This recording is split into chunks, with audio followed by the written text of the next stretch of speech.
देहरादून में विवाह सीजन शुरू होने के साथ ही यातायात पुलिस ने बड़ा कदम उठाया है। शादी विवाह के बढ़ते दबाव और वेडिंग पॉइंट होटल की भीड़ को देखते हुए प्रमुख मार्गों पर भारी वाहनों के प्रवेश पर पूरी तरह रोक लगा दी गई है।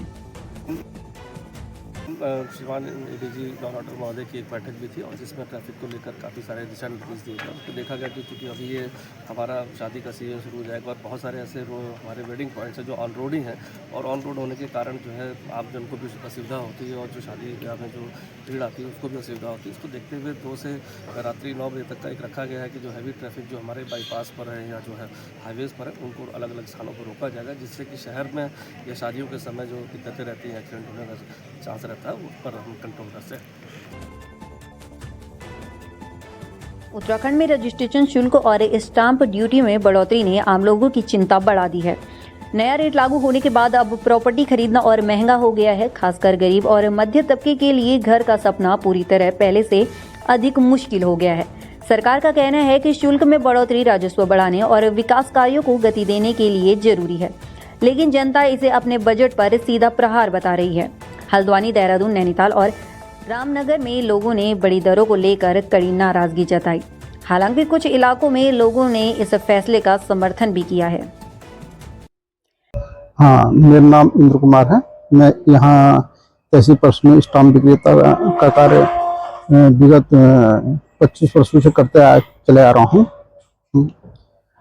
यह जो रजिस्ट्री के रेट बढ़े हैं, इससे जो उत्तराखंड की जनता है वो बहुत प्रभावित है।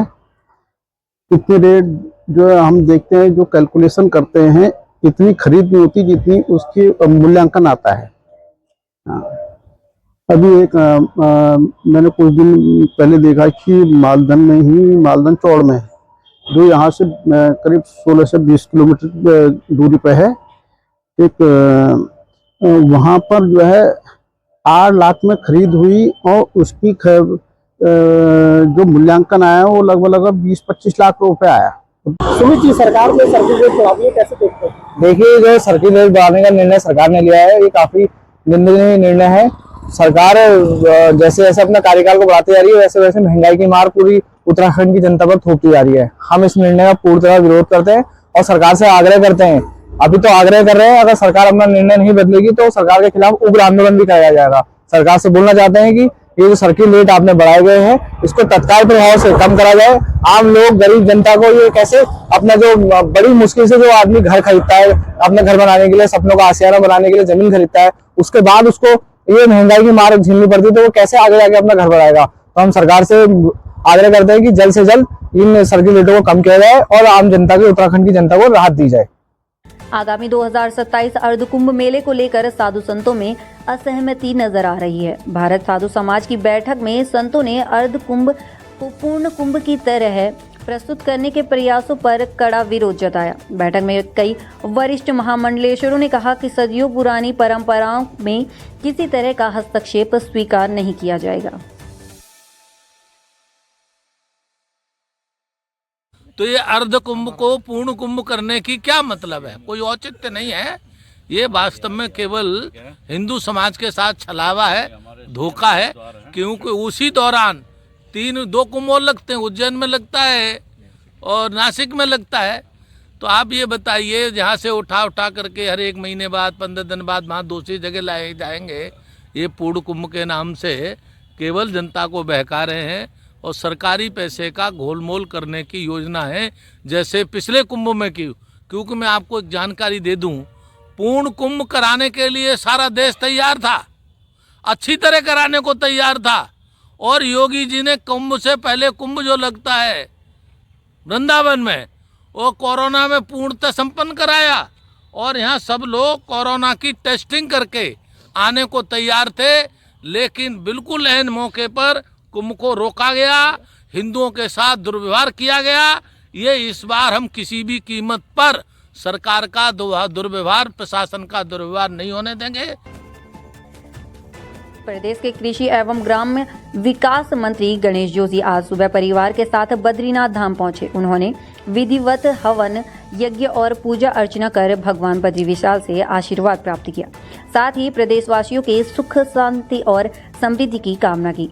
मंत्री जोशी ने धाम में पहुंचकर तीर्थयात्रियों से यात्रा व्यवस्था और सुविधाओं के बारे में फीडबैक भी लिया और श्रद्धालुओं के लिए की गई व्यवस्थाओं के लिए बीकेटीसी की सराहना की। उन्होंने कहा कि राज्य सरकार बद्रीनाथ धाम में मास्टर प्लान के तहत सुविधाओं व सुरक्षित आवागमन के लिए लगातार प्रयासरत है। आज बद्री विशाल के दर्शन करने का सौभाग्य प्राप्त हुआ और बीकेटीसी द्वारा जो व्यवस्थाएं यहाँ पर की गई हैं बहुत अच्छी हैं। सभी बाहर से आए हुए श्रद्धालुओं से मैंने बात की, उनका भी ये कहना है कि हम देश में हर जगह जाते हैं, यहाँ के बीकेटीसी के कर्मचारियों का, यहाँ मंदिर के पुजारियों का,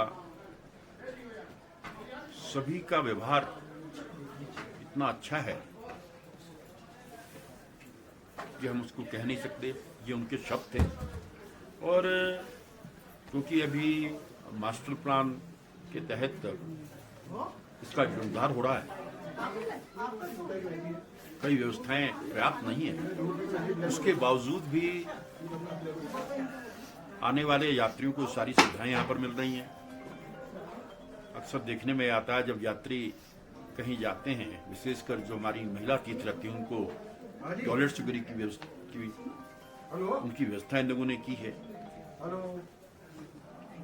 और दर्शन के समय मैं कई बड़े बड़े मंदिरों में गया हूँ। तीर्थयात्रियों के साथ जो एक धक्का मुक्की होती है कि जब जल्दी करिए और वो दर्शन नहीं कर पाते। यहाँ पर तीर्थयात्री बड़े धैर्य के साथ दर्शन करते हैं और संतुष्ट होकर यहाँ से जाते हैं।